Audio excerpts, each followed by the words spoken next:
Hi, I'm your host Vasco Duarte. Welcome to the Scrum Master Toolbox podcast, where we share tips and tricks from Scrum Masters around the world.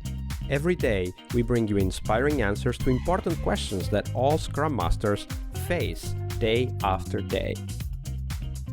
Hello everybody, welcome to our Success Thursday this week with Stacey Taurah. Hey Stacey, welcome back. Hi.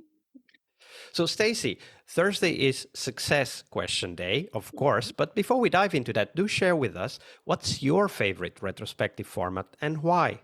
So my favorite one, selfishly, is one that I made. So my favorite retrospective format is one that I've called the most important thing. Quite often in retrospectives, we will go through hey, everyone, stick up a million sticky notes, and then we'll group them, and then we'll kind of loosely come up with a topic that maybe misses the most important thing in the group. Or we run out of time and we don't actually get through everything, and we end up racking up, 27 million actions that aren't going to get completed. So I created this one called the most important thing. And it's broken into two parts. The first one is that you have one post-it note and you reflect over the previous 2 weeks and you write down the most important thing that comes to mind, whether it's a comment, whether it's an action, whether it's an improvement, whether it's a learning, like whatever it is, but you get one and that's the one.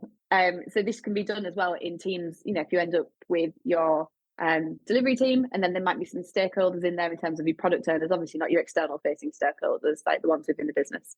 And what that does to me is it allows people to give the moment of, rather than I've got 15 post-it notes, I need to think of 15 arbitrary things. The most important thing that happened to them in that 2 weeks is what we talk about. And surely that's what matters. It's the thing that is most prevalent in their mind.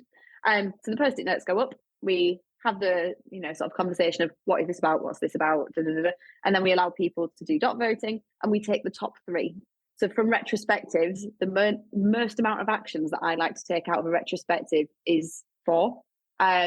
Sprints are busy, sprints are compact, everybody's learning. And then if we tap on 17 actions that we got from a retrospective because we put in 400 post-it notes, they're not going to get done. We feel defeated. And therefore we've got another feedback loop, another event that we see as, oh my God, we've got more meetings. Let's make it concise. Let's make it quick. Let's make it snappy. And let's talk about the things that really matter. From that, top 3 get pulled out. And the person whose post-it note it is has 7 minutes to lead and talk about it and come to whether it's an action, whether it's a knowledge sharing, whether it's a change, whatever it is. It doesn't necessarily, it might just be knowledge sharing. Might not be an action. But that's my most favorite format. We walk away with a controlled amount of actions that are achievable, because we need to take them and do them in the next sprint. We need to do them now. That's why we're talking about them, because they're most important. So that's Yeah, I wanted to highlight that you said, people write down the thing that is the most important for them. And there is a risk that we as Scrum Masters and Agile coaches, we think we know best. And we say, but come on, that's definitely not the most important thing this sprint, is it? And I wanted to add this kind of caveat, is that it doesn't matter what it is the most important thing for them. 100%. Right. Even if we think that it's just, like a side thing, an accessory, nothing interesting. Actually, it is. It is critical for that person. Yeah, definitely. I mean, it could be something as that, like somebody's been going to the gym and they've pulled a muscle, and it means that they can't do X, Y, and Z for a couple of weeks. Well, that's going to affect potentially their mental health, how they're being in the team. And as a team, we are supportive, not just on the tangible things that we can see in the codes that we write. We are a team. We work together. We spend more than half of our life at work. Like, a little bit of humanity really helps. Absolutely. That's a great addition. All right. So, of course, we do these retrospectives because we want to help the team succeed. And obviously, we want to succeed in helping them succeed. So Let's dive into that, Stacey. What does it mean in your mind to be a successful Scrum Master? Successful Scrum Master. So I suffer with imposter syndrome quite badly. So I never think I'm a success in anything.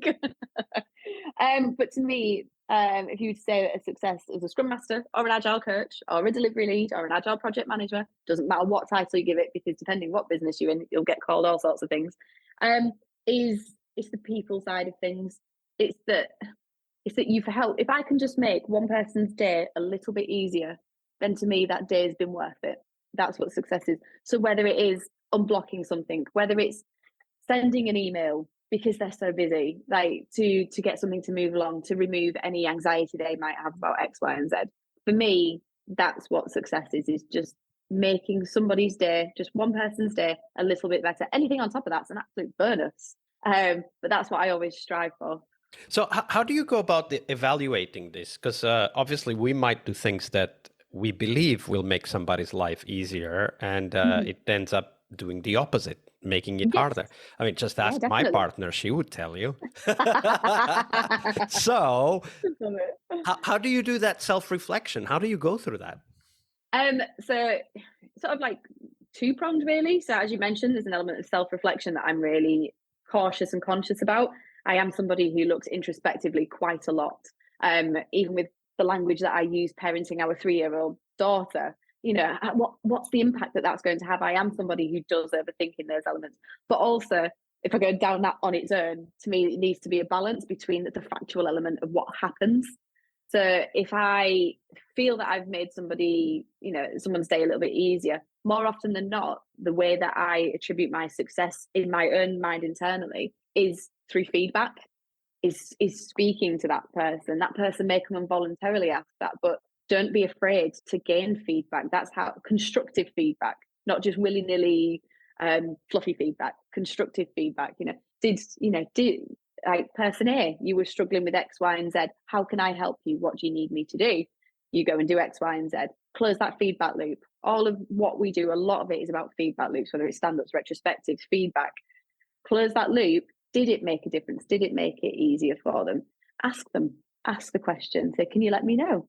Should we sit down? Should we have a little chat? What do you need next? Was that helpful? Was that not helpful?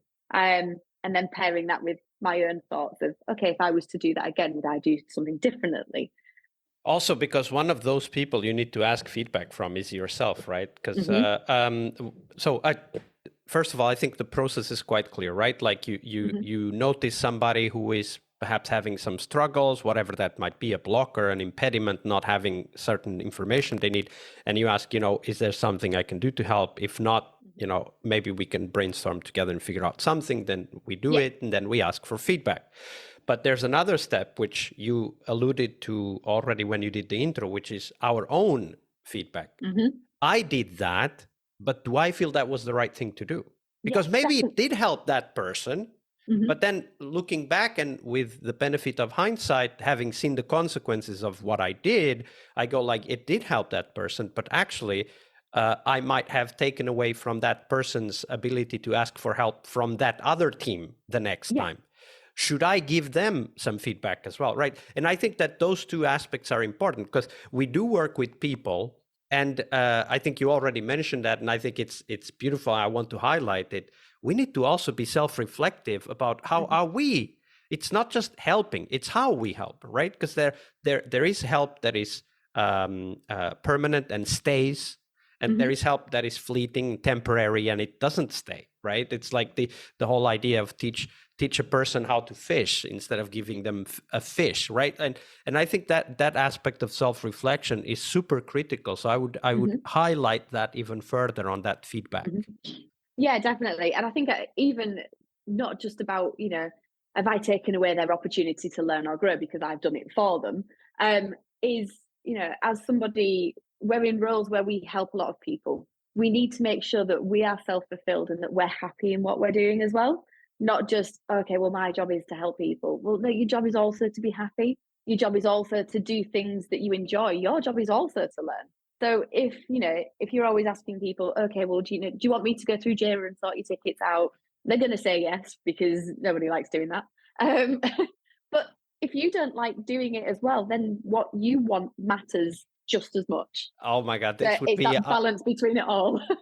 This would be a whole, maybe even an hour episode on the topic of boundaries for Scrum Masters. Oh, definitely. It's very important for us to know. Stopping yourself becoming like a PA, like, is very important. And sometimes what I've seen, like, over my years in the industry and hundreds of Scrum Masters, we are very keen, eager people, and we like to make people happy. So therefore we do any task.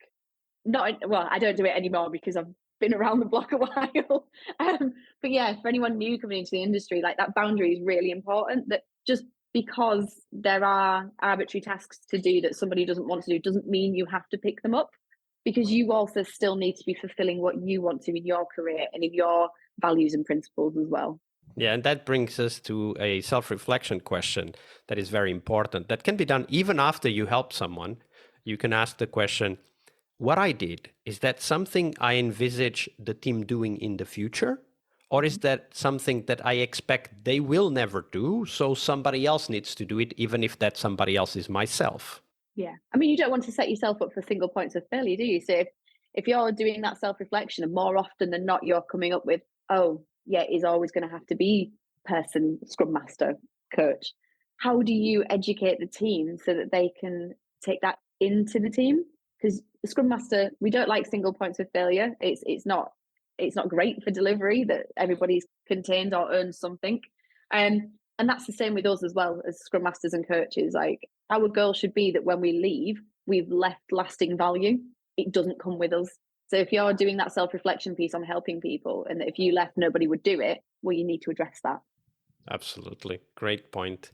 Don't allow single points of failure, especially when it's you. 100%. Thank you for that, Stacey. You're welcome. Part of a successful Scrum Master job is to help the product owner. Tomorrow we explore that critical role in Scrum, the product owner role. Tune in to learn about product owner anti-patterns, what you can do to help the product owner, and a real-life example of what a great product owner is and what made it so. Tomorrow on our Friday Product Owner episode. See you tomorrow. We really hope you liked our show. And if you did, why not rate this podcast on Stitcher or iTunes? Share this podcast and let other Scrum Masters know about this valuable resource for their work. Remember that sharing is caring.